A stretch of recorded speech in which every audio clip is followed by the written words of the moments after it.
Today's topic is that of tree flow. I would call them designs or drawings or architectures. When I wrote this chapter in the book, I used the word networks.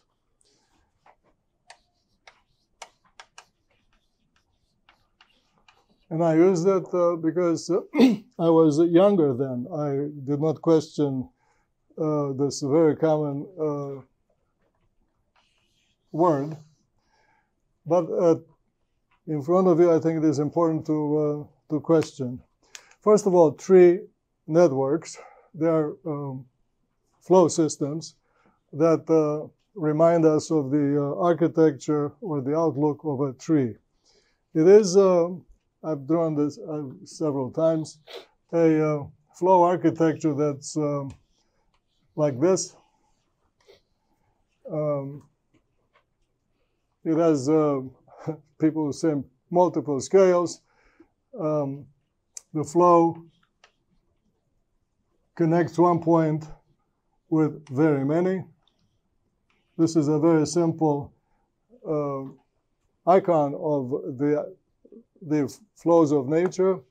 The very many fill an area, or in 3 dimensions, a volume.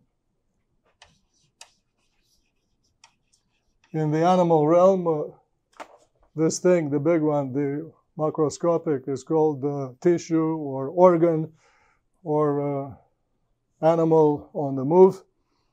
A body that is moving and keeps on moving, which according to the definition means a body that's alive. So this is a big deal, this kind of drawing. This is called tree, among other names. Another name is dendritic. This is a dendritic design. Do you know why it's called dendritic?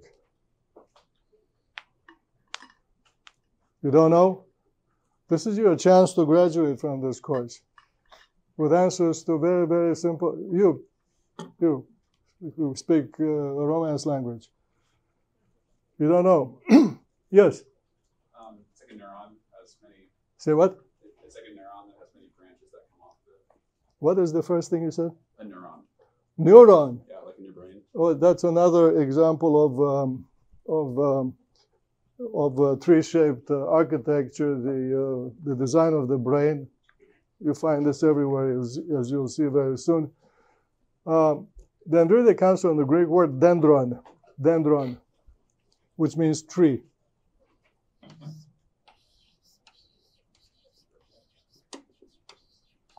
So if you want to impress people, don't say tree, say dendron or dendritic. I'm going to give you some examples. The topic is the drawing, not the direction of the flow, because this sort of thing remains the same even when the flow goes the other way, as in the river basin and river delta. River delta this way, river basin the other way. So river basin is the same drawing as the delta. Not exactly the same drawing, because the condition of the Earth's surface plays a big role. The river basin comes from a relatively high altitude. The delta is almost perfectly horizontal, but the flow is the same. It connects one with many. Or respiration. If this is the lung, then you have inhaling and exhaling. Or the tree itself.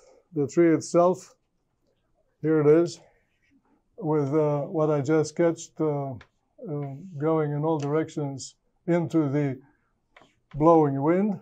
Well, underground, there is another tree called root system.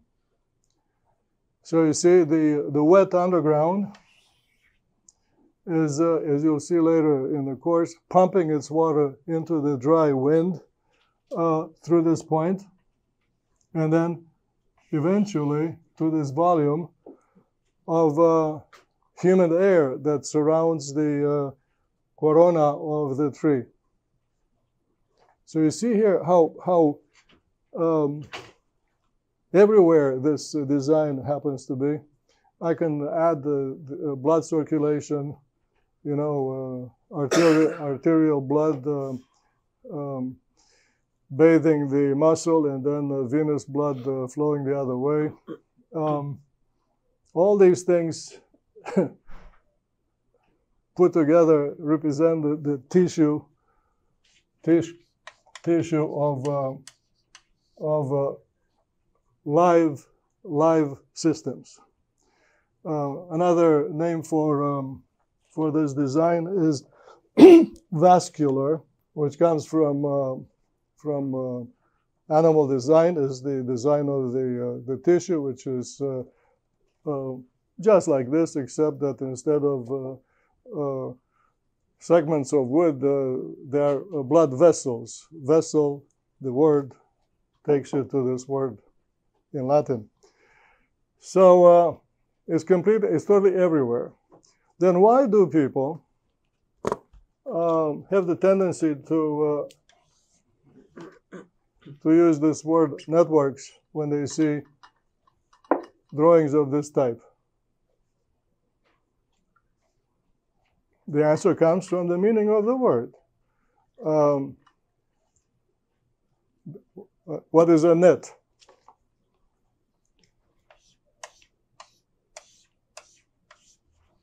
It is a tissue with which you catch fish. Can you catch fish with this? Okay, so you see, when you start, if you really like jokes, ask the speaker to explain what he or she means by network. There's a reason. I'll get to that in a second.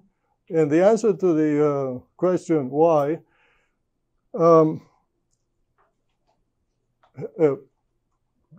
comes from another question, which is why do these things happen? And they happen because the world is a tapestry of superimposed trees. If you want to get a taste of that, imagine well, here's a network, the grid of streets in the city.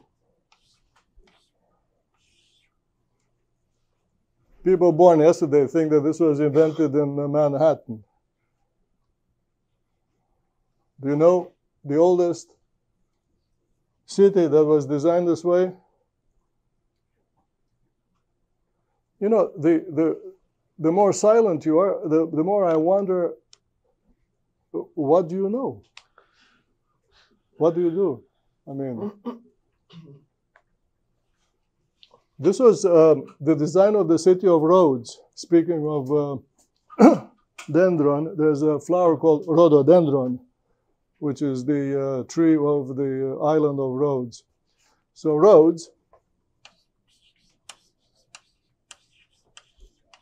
this is more than 300 years before Christ. The ruler redid the design of the city this way. And the reason for that is the following. If there's a point of attraction here, for example, the sermon in the temple, people flow to this point as a river basin from the entire area. They flow, meaning they move.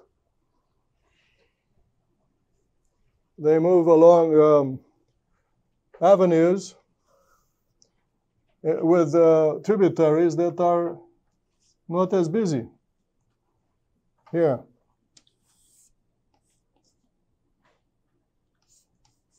And at the end of the event, the same crowd is moving in the opposite direction, like to a circular river delta, from the point to the area. And if there were to be only one point of attraction on the city map, then a tree design would do. But that is not the case.